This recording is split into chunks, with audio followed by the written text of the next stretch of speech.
everyone, welcome to the Weight Loss Diaries. It's Saturday, August 1st, 2009, and I'm Denise, your Saturday vlogger. This week we don't have a topic of the week on the Weight Loss Diaries, so we're to talk about whatever we want. And so I thought about this a lot this week, and what I want to talk about is obsession and being selfish.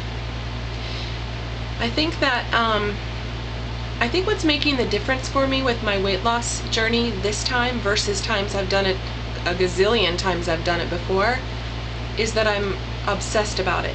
And what I mean by that is I have an addictive personality. I am a food addict. If it wasn't food, it would be something else. I know this.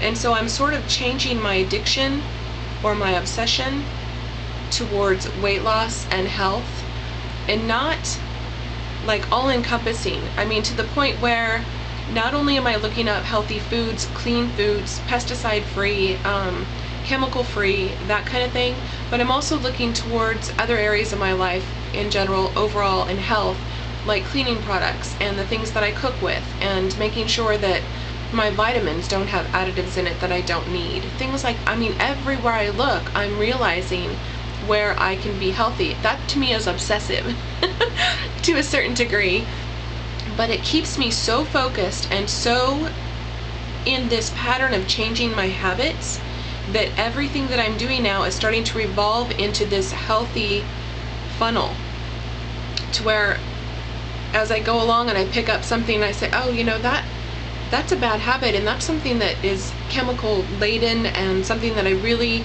high calorie, that I don't want that in my life anymore. And so I shift and I either replace it or I just don't use it.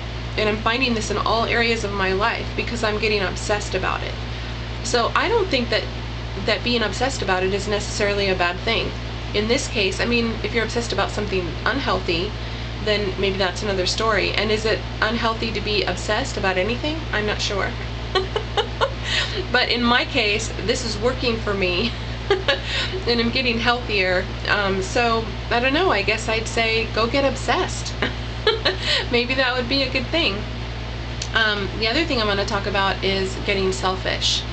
And I have a really hard time with, one, asking for help from people, and two, not giving everything I have to people or assuming that I should.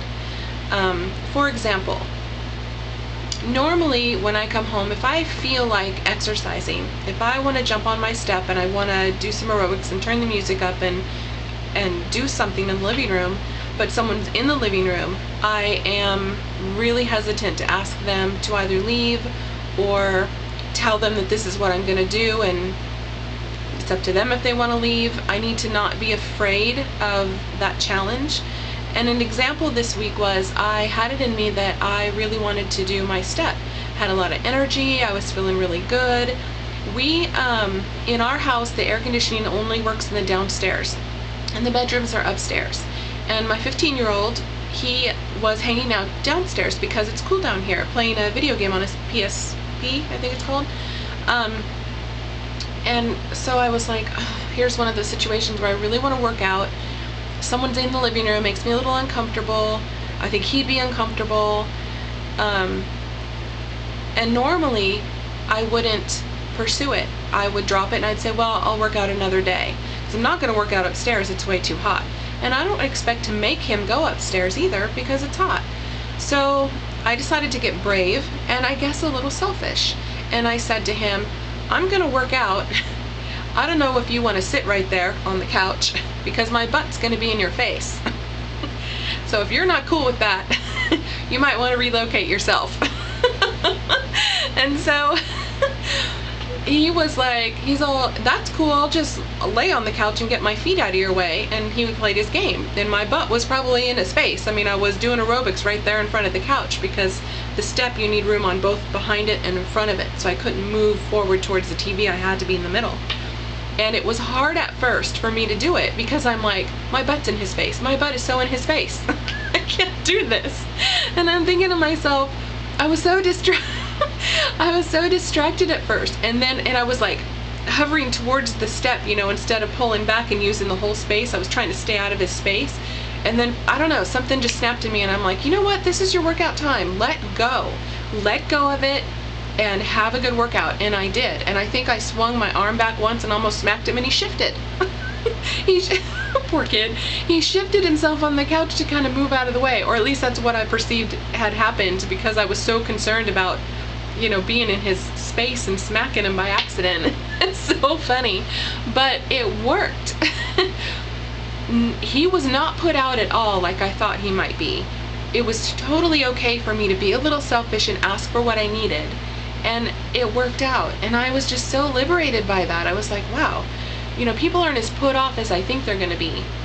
Another situation that came up is that through this process, I'm starting to get a lot of great ideas. And one of them, one idea that I have, has to do with possibly opening up my own business, part-time kind of a business, a year, maybe 2 down the road. And I don't really want to talk about the detail of it, because it's something where I don't want to give ideas to other people. For one, this is a small town. If somebody opens up that business, we probably can't have 2 here. Probably wouldn't be able to compete. So I just want to keep it on the down low. But the idea of this business concept is starting to form, and I was like, I don't know if my husband would go for this. You know, I don't know if he'd like it or let me do it or want me to do it, or I don't know how he'd feel about it, you know. And so I thought, well, you know what, I'm just gonna put it out there and see what he says. He's like, sure, that sounds great, that'd be great, we'd have extra money, you'd be doing something you enjoy, blah blah blah. and I'm just like, wow, that was kind of easy. What was I so afraid of, you know?